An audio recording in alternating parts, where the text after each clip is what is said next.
thank you for inviting us to come and talk to your class today. We really appreciate it.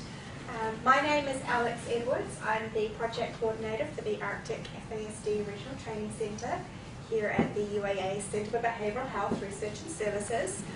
We're funded by the Centres for Disease Control and Prevention to train and educate health and allied healthcare students about preventing, diagnosing, assessing, and working with individuals who experience an FASD.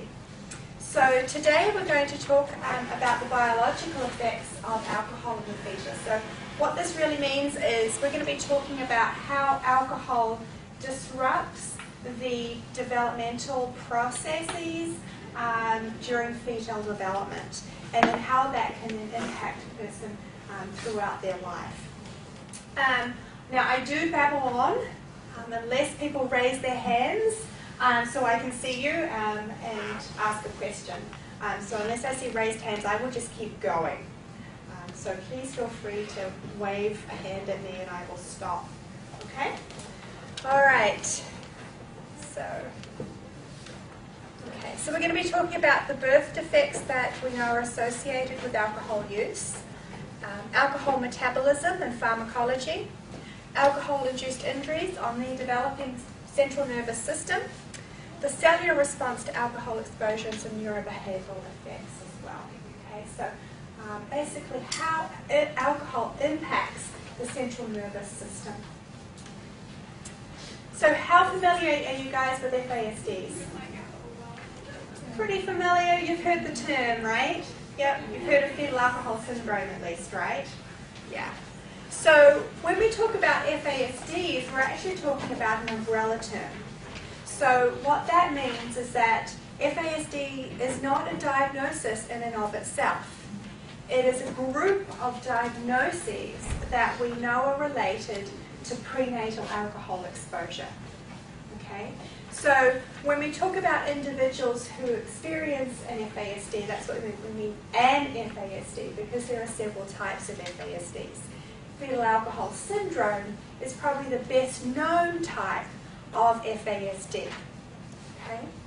And some other acronyms, some other conditions that we know are related to prenatal alcohol exposure include alcohol-related neurodevelopmental disorder, or ARND. You guys don't have to memorize these, okay? Neurobehavioral disorder, or NBD.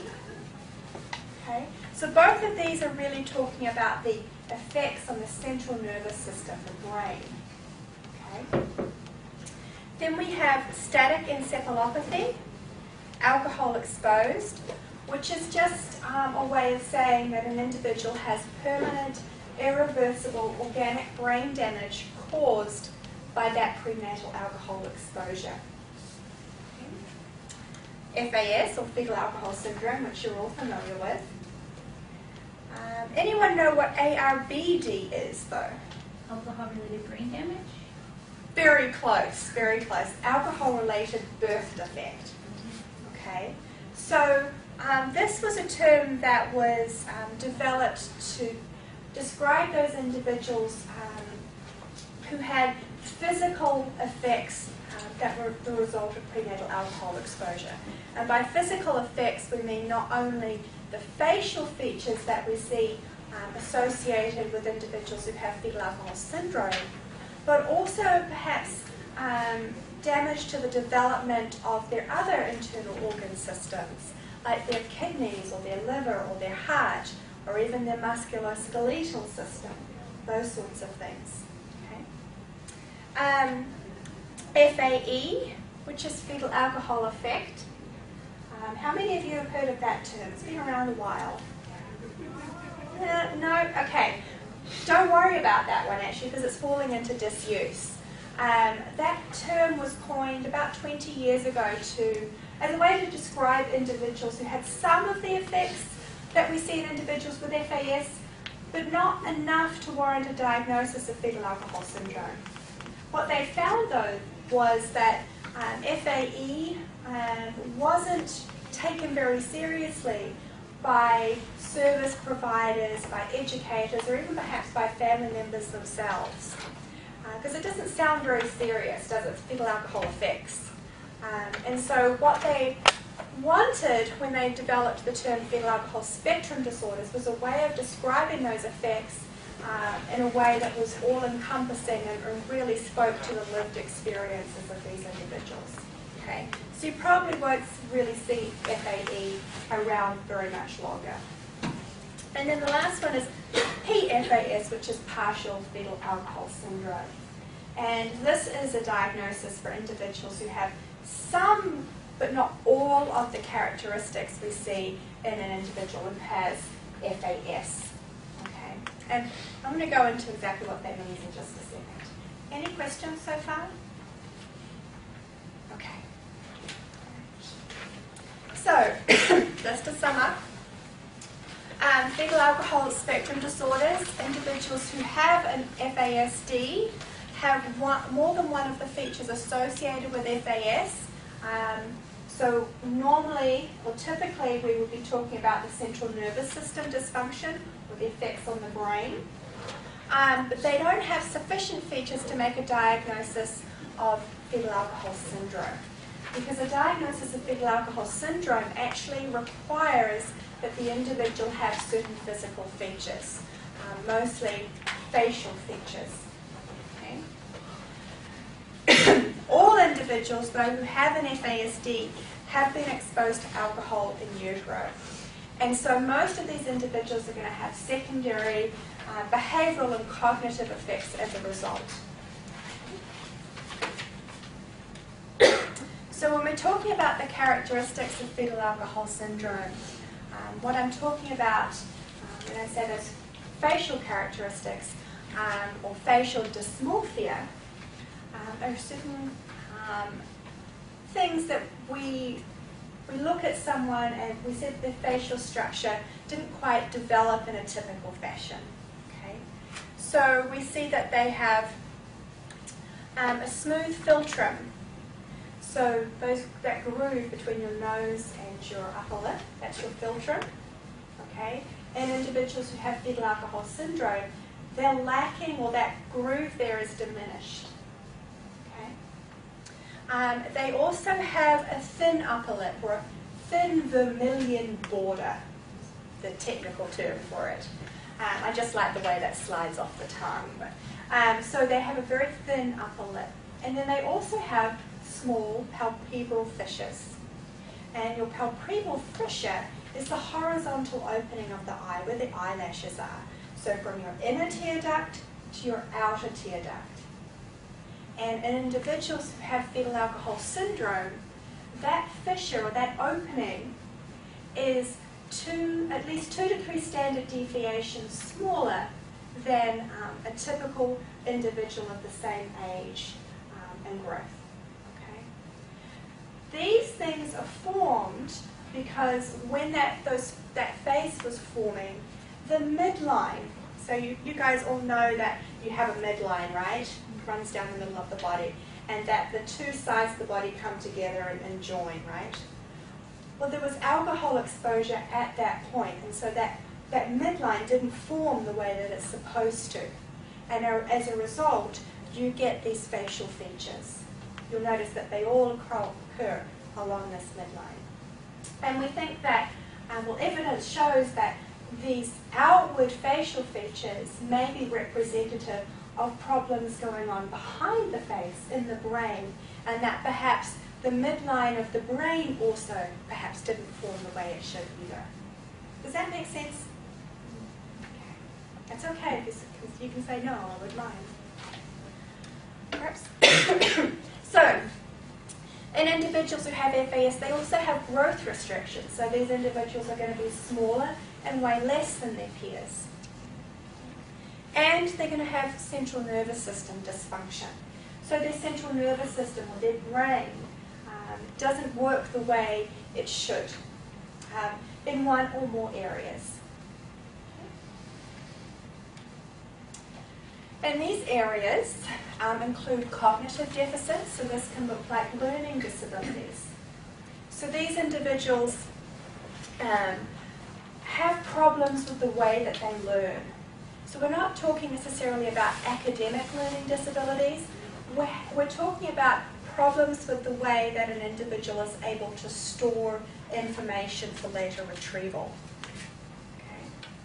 Okay. They have memory problems. One of the areas that we know can be affected by prenatal alcohol exposure is the hippocampus, and the hippocampus plays a major role in short-term memory. If you have problems with your short-term memory, it stands to reason then that you're perhaps going to have problems pulling those short-term memories and making them long-term memories, right? Which is what learning essentially is, making that long-term memory about how to do something. Okay. They have often executive functioning deficits. Who's heard of executive functioning? Several people, okay. Executive functioning is how we organize our information.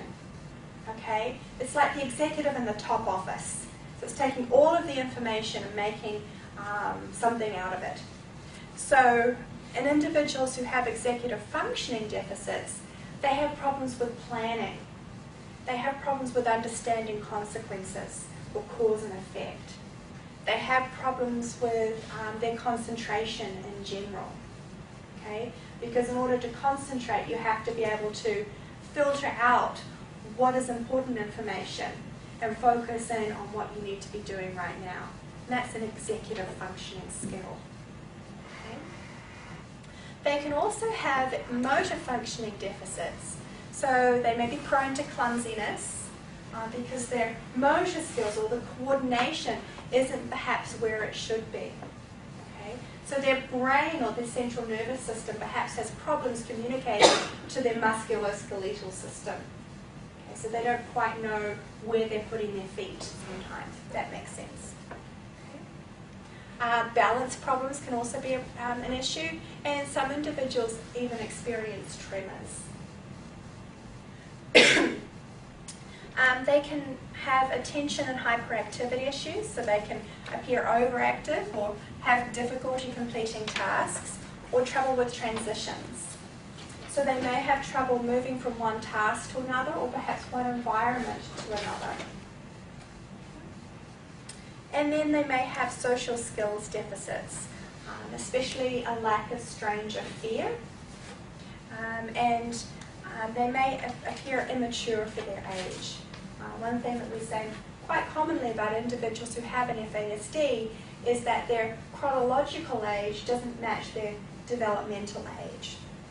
So in some areas of their development, they're perhaps operating several years below their chronological age. Okay. And of course, that can cause problems with a variety of social issues, right? So how does this happen? All right, and for the purposes of this discussion, I'm going to assume you're all over the age of 21, okay? So, when, as a woman, we take a drink of alcohol, that alcohol goes into our stomach, right? Because that's where we process everything. And from there, absorption of that alcohol actually occurs very rapidly. For women, the peak blood alcohol level occurs about an hour after consumption.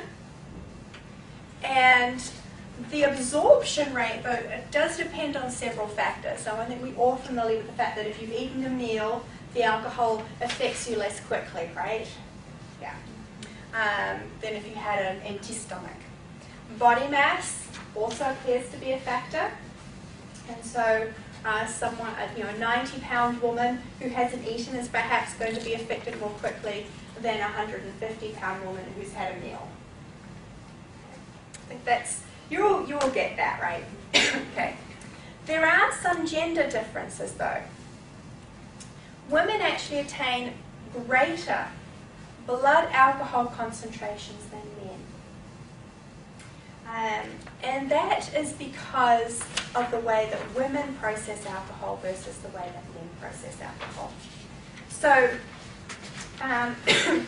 women tend to process that alcohol a lot more quickly from their stomach, like I said. Men tend to process some of that alcohol from their upper intestine as well. And so it's going to reach their blood alcohol, their blood system a lot less quickly. In addition, because women have a higher fat content to their bodies, and because alcohol is what we call hydrophilic, it likes to go where there is water, it's going to concentrate in those cells with a higher water content. And one of those areas with a high water content is, of course, your bloodstream. So because of those things, women actually have a lower binge drinking definition than men do. I'm not sure if I included that slide today, but it doesn't look like I did. Who knows what binge drinking is? I'm sure you all have a variety of definitions for that. Drinking a large amount of alcohol in one sitting? Yep, pretty much. That's pretty much it. There is a specific definition, though, that they use for research on alcohol use, and that is for women, 4 or more standard drinks in any one occasion. And an occasion is 2 to 3 hours generally. For men, it's 5 or more in any one occasion. And a standard drink is what? Any ideas? 1 ounce of liquor, 12-ounce beer, 4 ounces of wine. 5 ounces of wine, 12-ounce beer or wine cooler, yep. 1.5 ounces of liquor, or so that would be like tequila or any of that harder stuff. So you could, if you go to a restaurant these days, and I'm going to bring up the example of wine because I like wine, and they give you these huge glasses, right? You could probably fit 2 or 3 standard drinks in one of those glasses. So if you have 2 glasses of wine filled pretty near to the top, that's a binge drinking episode. And you probably didn't even realize it, right? So I bring this up because one of the other things that we like to do is talk a little bit about prevention. And so I hope that will give you a little bit of awareness perhaps the next time you're out, you're having a beer, you're having a wine, to really think about how much you're really drinking. Okay? Because it's probably more than you think it is. All right. So, like I said, alcohol is hydrophilic. It's very soluble in water. Cells are 98% water, right? And alcohol very easily crosses those cell membranes. Because alcohol, the molecular structure of alcohol is very similar to other things that the cell needs, like water, like sugars. And so the cell doesn't really know that this is something that is not good and it should keep out. So it can very easily cross that cell membrane. This has a major impact on the developing fetus as a result, because the placenta can only act as a selective barrier. So it's only sort of designed to allow things through that it knows are okay, and it keeps other things out. So it can keep out certain viruses, not all. It can, let nutrients in, waste out, those sorts of things. But because of that molecular structure of alcohol, it doesn't know that alcohol is something it needs to keep out. Okay? So it can very, very easily cross that placenta. And if it crosses that placenta, the alcohol concentration in that embryo fetus is exactly the same as it is in the mother. But the fetus is that much smaller. Okay? So relatively, the impact of that alcohol is probably going to be much higher. Does that make sense? So is there a difference if the child is smaller, say you're only 4 weeks pregnant, and then you have some alcohol? Is there more of a chance that it's going to be damaging, or is there less of a chance? That's a really good question. Or is it kind of hard to say? It's kind of hard to say. And that's actually the reason why the Surgeon General recommends to avoid alcohol if you're pregnant or planning to become pregnant. Because we just don't know what the effects are going to be for any one individual or any one fetus, because there are so many different variables that can play into that. There is, the general metabolism things. Have you eaten at the time? How much did you drink? Do you drink regularly? Do you not drink regularly? How efficient is your body at processing that alcohol? There's a variety of genetic factors that seem to have a role in this. So it's much better to avoid than try and figure out those individual things. Okay. So how does this impact the central nervous system? You have this handout. It's in black and white, I'm sorry, but you can see it in colour up here. This chart basically shows the entire fetal period through 38 weeks, which is considered full term. And you'll see at the front here on the left-hand side, we have prior to implantation and then implantation onwards.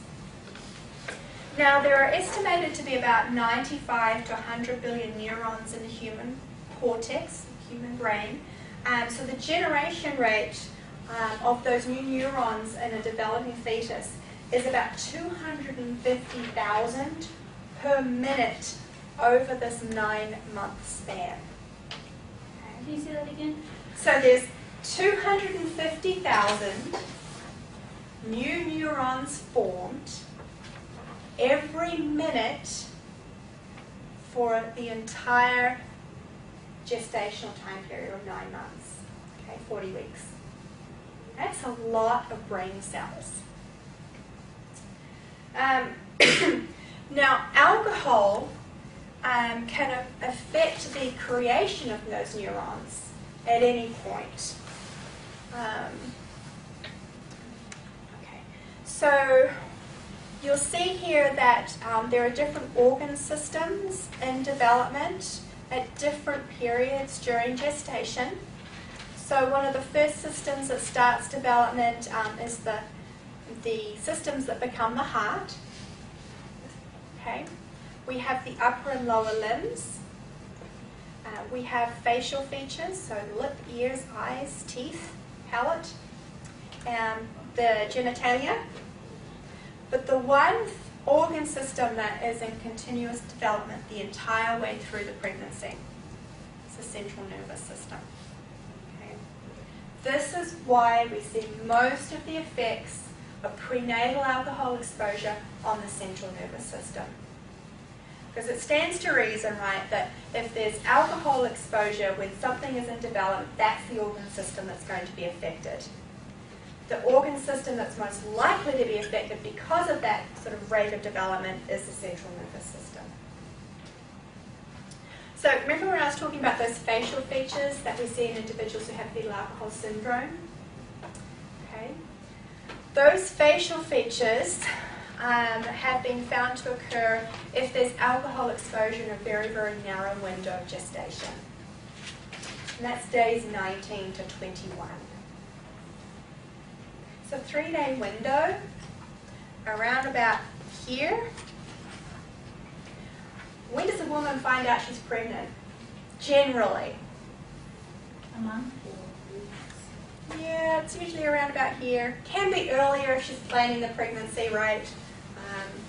And with the new pregnancy test, but generally it's usually about this mark.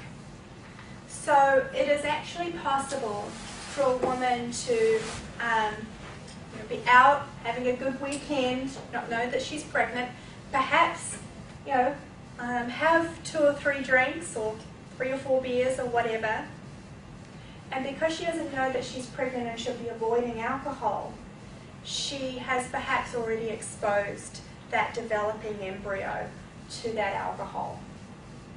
And if it occurs in that window, that's when we see those physical facial features that we associate with FAS. Does that make sense? What I'm driving at there is this. This is a prevention message.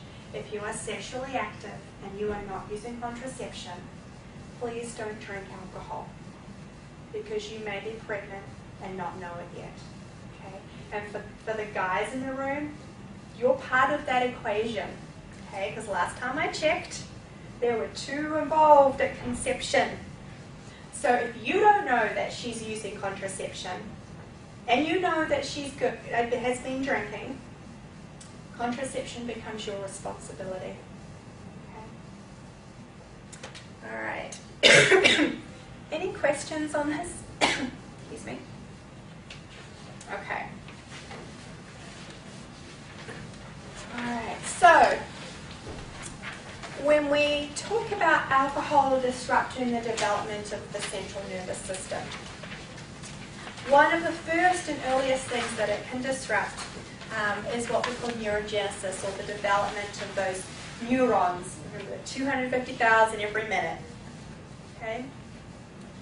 So that generation, neuron generation, occurs very, very rapidly in the developing embryo and fetus. And alcohol exposure during that process then naturally is going to affect cell numbers.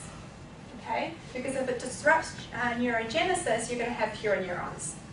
Right? If you have fewer neurons in certain areas of the brain, then that area of the brain is probably not going to work as well as it should, right? Because you don't have enough there. And as a result, that can cause certain cognitive and behavioral problems. It can also disrupt the typical growth and differentiation of neurons. So newly formed neurons have to undergo a process of maturation or differentiation. So they have to become the type of neuron required for the lifespan of that particular person, right? So they can become, and it's off the bottom here, but they can become a neuron, an astrocyte, and I'm sorry, I can never quite get out that last one, so you'll just have to read that. I'm not going to try and stumble over that today. So each one of these processes is vulnerable to the effects of alcohol exposure or ethanol exposure. So again, if you have this process disrupted and the cell doesn't become what it's supposed to become, that's going to cause problems later on for the proper functioning of that brain, right? Makes sense.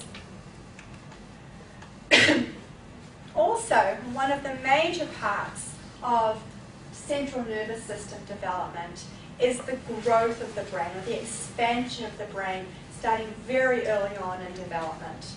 Okay? It kind of looks like an onion, if you see it sort of ballooning out a little bit. That process is called migration. So what happens is these neurons get signals saying, you are supposed to do this in this location. And if you go to that location, that's where you're going to be for the rest of your life. Okay? And you're going to do this particular job there.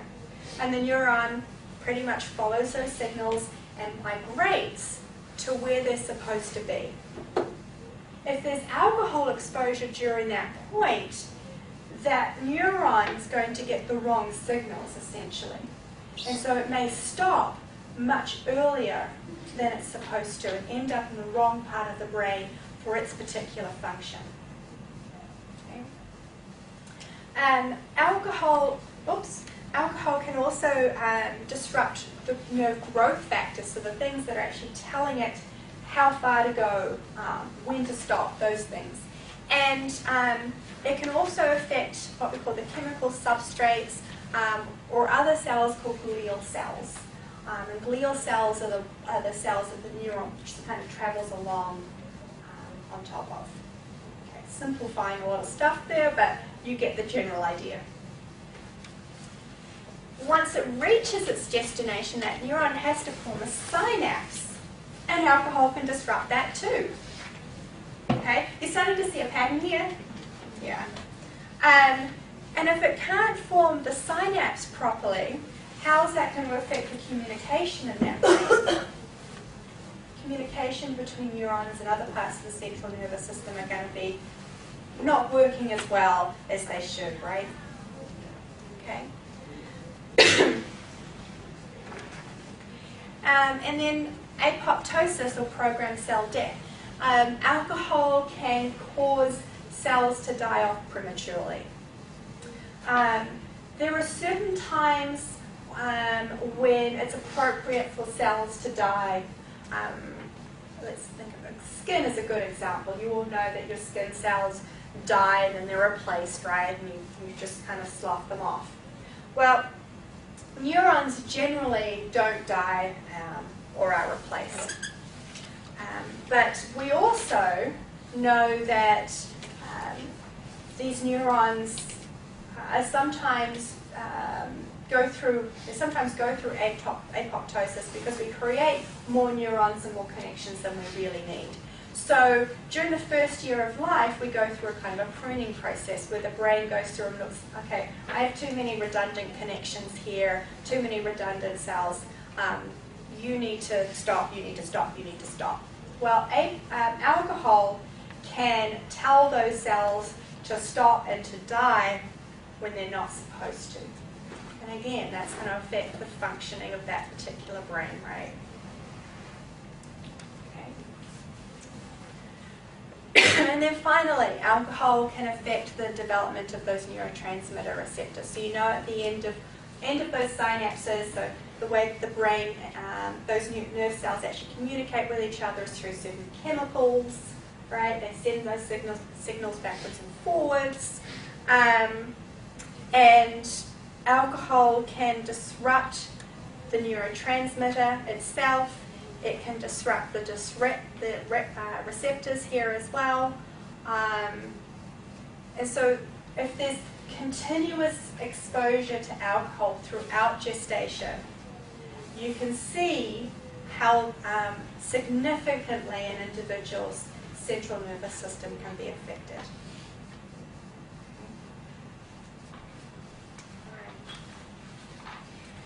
And then lastly, plasticity. So nerve cells have a pretty limited capacity for plasticity, which is a cell's ability to kind of repair themselves and regenerate those connections.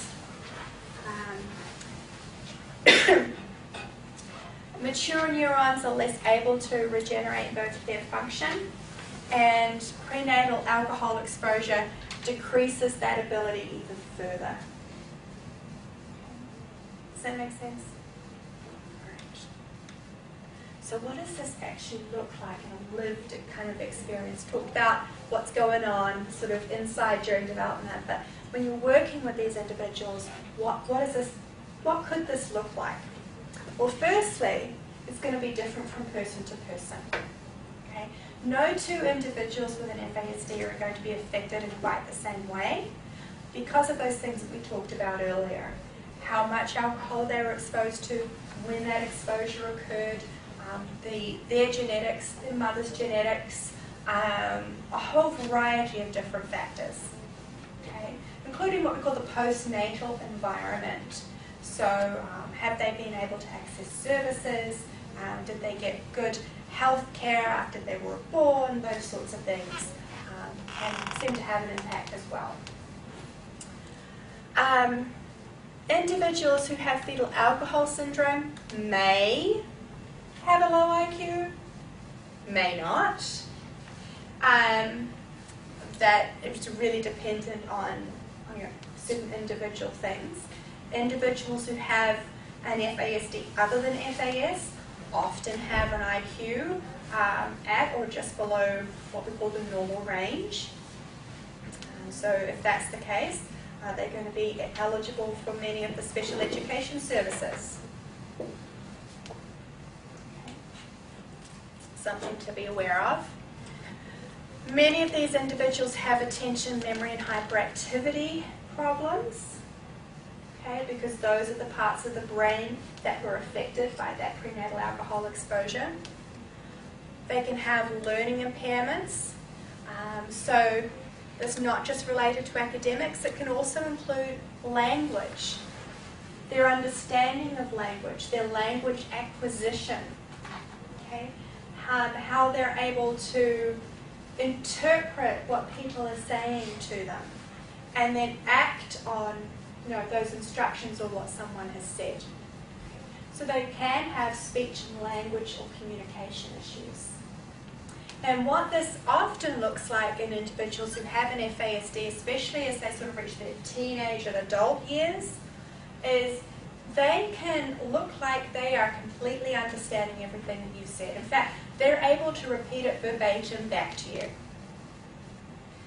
What happens though is that they may not have a connection or an adequate connection between those words and the meaning of those words and what that actually requires for them to implement. Does that make sense? What might that look like in the classroom? If you've given someone an instruction and they can repeat it back to you and then they go off and do something else. What could that look like? Well, how would you interpret that? Disobedience? I would go read a book instead of going and get a pen and try to be them disobeying. Not paying attention, not following instructions, those sorts of things. Something to be aware of. It can also impact visual spatial skills. Who knows what visual spatial skills are? That's like being able to tell where the door frame kind of is, because your body. Yeah, it's where you are in space. Okay, is part of it. Yeah. So, who here has had trouble growing up, or even now? I have this problem. Hitting a ball with a softball or baseball bat. Yeah, right. That's a visual spatial skill. Understanding where that ball is relative to you, and then how when you have to bring the bat back and swing it. That's a visual spatial skill, and it's supposed to get better with practice. Apparently, I haven't practiced enough.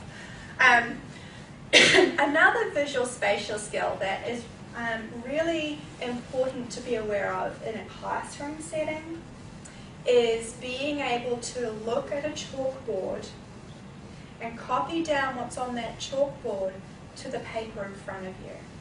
That's a visual spatial skill as well. And many of these individuals have problems in that area. So they can't interpret what's up there and translate it to down here. Again, that's going to cause problems in a learning environment. Now, many of these individuals, oh, whoops, that was clever.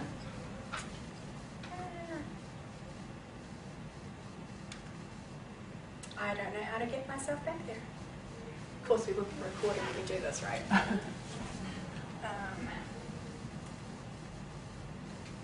Okay. So, many of these individuals can have secondary conditions or secondary disabilities.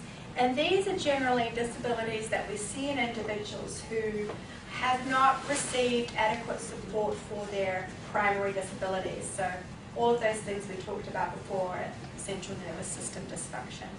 Okay?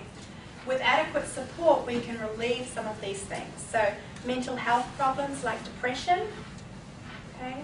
Individuals with an FASD can be more prone to those. Disrupted school experiences or trouble with the law because of behavioural issues, okay? Often. Confinement or incarceration, inappropriate sexual behaviour, and other alcohol or drug problems. Okay.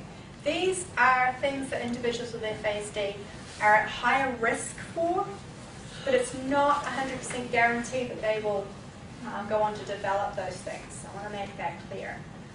Just because someone has an FASD does not mean that they are going to go on and end up in a juvenile justice or adult correctional facility. It's less likely to happen if we understand what's going on for those individuals and we can put into place appropriate supports. Okay? Which is one of the reasons why I'm here today, is to teach you about these things and teach you about how alcohol can affect someone's central nervous system and development, and maybe give you an idea of what that might look like when you're working with these individuals. Kind of a starting point. Okay? All right, I just want to reiterate the public health message that there is no known safe amount of alcohol. okay? There's no safe type of alcohol, and I just want to explain why this one is in there. There are a lot of cultural and social definitions around what alcohol is, and different alcohol types may be safer than others. For example, the most commonly known one is red wine is good for you, right? You should have a glass of red wine every day. It's good for your heart. Well, it's still alcohol. So if you are pregnant, you are planning to get pregnant, or if you are sexually active and not using contraception, which is planning a pregnancy, by the way, you should not be consuming alcohol. In addition, just to give you a little bit more broad on that, Russia, over the summer, finally moved beer from the food column to the alcohol column. In Russia, beer was classified as food. So that's also what I mean by social and cultural definitions about what alcohol is and what is classed as alcohol. So if you grew up hearing that beer is food, you're not going to think that beer during pregnancy is bad, right? So those things to be aware of too. And there's no safe time to drink alcohol during pregnancy, and I think it's pretty clear on that now. Alcohol can affect the development of the fetus at any point during the pregnancy. So we really encourage you to think about your alcohol use, your contraception use, have those discussions with your partner, and make sure that you are accessing everything that you can in terms of helping yourself and helping your friends as well. Okay. Any questions? Very quiet bunch. Okay. So that's everything that we went over today. We do have free to students public workshops coming up in December on a Friday morning between 9 and 1, FASD Foundations and then FASD 201. You're going to be going sort of into the classroom and teaching and something, right? The state of Alaska does require you to have FASD training before you enter the classroom. So if you come to one of our trainings, you can get that certificate, knock that out the way real early. How long is that good for? Is that like indefinitely, or is it? As far as I know.